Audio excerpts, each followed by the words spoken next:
Assalamualaikum warahmatullahi wabarakatuh. Saudara-saudaraku sebangsa setanah air, dimanapun Anda berada. Narasi yang menguntungkan buat Bani Pa'alwi selalu dibangun, dihembuskan, dimanapun mereka berada, dimanapun mereka mendapatkan kesempatan untuk ngomong. Termasuk narasi bahwa ada seseorang yang levelnya itu mengalahkan Sultanul Aulia Syekh Abdul Qadir Al-Jailani. Siapa? Sosok seorang faqih muqaddam. Dalam satu kesempatan, Habib bercerita, berkisah tentang levelnya faqih muqaddam yang bisa mengalahkan levelnya Syekh Abdul Qadir Al-Jailani. Oke, Syekh Abdul Qadir Al-Jailani di dunia terkenal, tetapi di akhirat lebih terkenal faqih muqaddam, kata seorang Habib. Suatu ketika ada lagi narasi yang dibangun oleh Bani Pa'alwi bahwa faqih muqaddam bisa mi'raj 70 kali. Kanjeng Nabi saja itu cuma 1 kali. Nah, ini ada orang selepas baginda Nabi mengalahkan Kanjeng Nabi sampai 70 kali. Luar biasa bukan? Dawirnya, dabrulnya. Kalau hari ini ada orang yang percaya bahwa ada orang yang mi'raj melebihi Kanjeng Nabi, ini berarti keimanannya ini dipertanyakan. Bahkan orang yang percaya dengan ini semua, ini bisa mendekati kekufuran. Bahaya ini, doktrin-doktrin. Dan suatu ketika, mereka mengatakan bahwa faqih muqaddam adalah mujtahid mutlak. Kita sebagai kaum muslimin tentunya paham mujtahid mutlak itu siapa yang terkenal. Siapa? Imam Syafi'i, Imam Hanafi, Imam Hambali, Imam Maliki, Madzahibil Arba'ah. Tentunya seperti itu. Tetapi fakta dengan yang diomongkan, yang dinarasikan oleh Bani Pa'alwi ini sangat jauh beda, bertentangan 180 derajat ibaratnya. Bagaimana mungkin seorang itu distempeli dengan mujtahid mutlak? Hari ini kita tidak menemukan karya tertulis beliau. Terus kita tidak menemukan siapa murid yang terkenal dari beliau. Bahkan nama beliau sendiri tidak tercatat oleh ulama-ulama sezaman atau yang mendekatinya bahwa ada sosok seorang yang luar biasa bisa mi'raj 70 kali, mujtahid mutlak. Nah, ini kan omong kosong ini, omong kosong. Berbeda dengan Syekh Abdul Qadir Al-Jailani, punya karya kitab, punya murid yang terkenal. Begitu tuh. Karya kitab beliau seperti Fathur Rabbani, ini jelas banyak sekali karya beliau.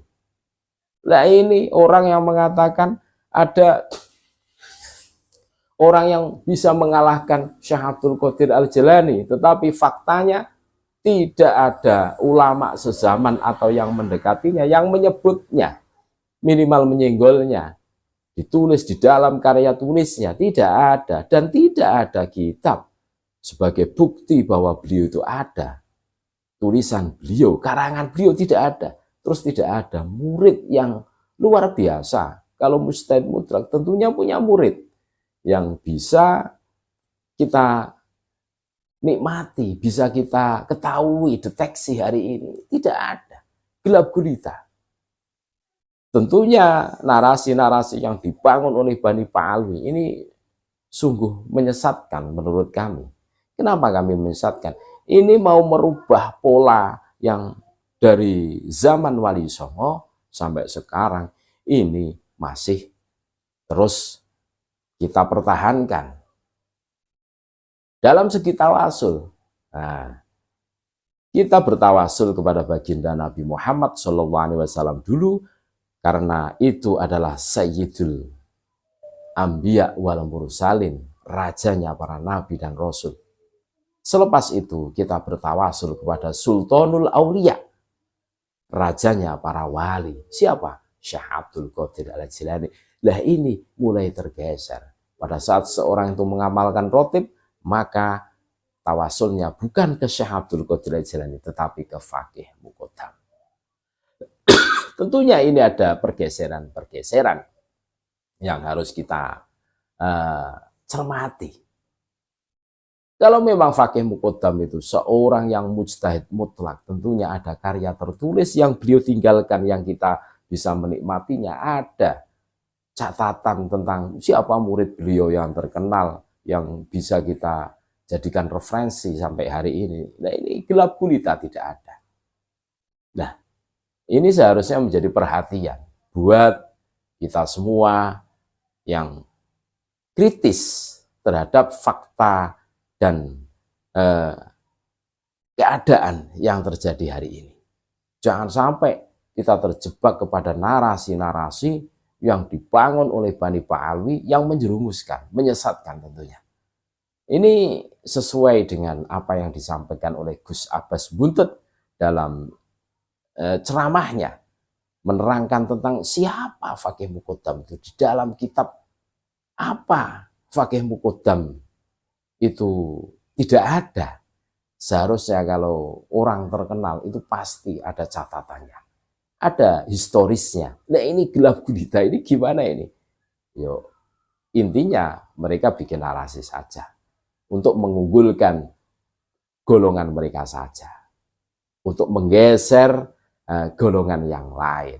Seperti adanya Faqih Muqaddam, ini tentunya lambat laun akan menggeser kedudukan Sultanul Aulia Syekh Abdul Qadir Al-Jilani. Dan tentunya ini tidak sehat untuk umat Islam tentunya. Kita dengarkan baik-baik bagaimana penuturan Gus Abbas Buntet tentang fenomena Faqih Muqaddam. Faqih Muqaddam ternyata di dalam tabaqatul ulama wal fuqaha, di dalam sejarah para ulama fikih dan fuqaha yang ditulis oleh para ulama-ulama seluruh dunia niku tidak ada catatan seorang Faqih Muqaddam. Termasuk juga fuqaha dan para ulama ahli fikih Yaman juga tidak mencantumkan Faqih Muqaddam sebagai wong sing ahli fikih, wong sing ahli hadis orang mana.